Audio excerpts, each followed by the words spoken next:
important. And I think even in 2024, there's a lot that can be done to improve awareness in epilepsy. I have a patient who started doing this really cool project where he makes these little seashells. He lives on the Jersey Shore and he decorates them and writes on them, find a cure for epilepsy, and it has a little QR code on the back. And his main goal is to raise awareness on seizure first aid, because his experience and the experience of many of my other patients has been that when you see someone seizing in public, a lot of people don't know what to do, even though 1% or so of the population has epilepsy. Most people know somebody with epilepsy, but there's like a lot of gaps in public awareness and knowledge on how to help someone with epilepsy who needs acute help.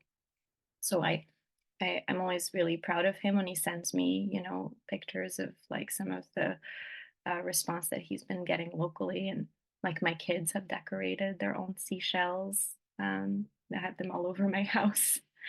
Um, and like I think in general, the epilepsy community has done a lot to help raise awareness about various specific issues in epilepsy that patients face problems with. There's a lot of new data on awareness of SUDEP. And in fact, in New York State, it's now mandatory to discuss SUDEP with patients, because I think that we as a community maybe have not done as good a job up until now on being open and discussing this really important and really scary issue with our patients.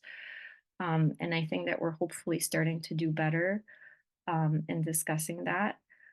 And just generally in the community, I think that there continues to be really good efforts in just raising public awareness on this, but I think we can all continue to do better. And the Epilepsy Foundation, I think, does a really wonderful job of being patient facing and, not just patients with epilepsy, but just more broadly, just improving, access to resources that make the lives of our patients with epilepsy better.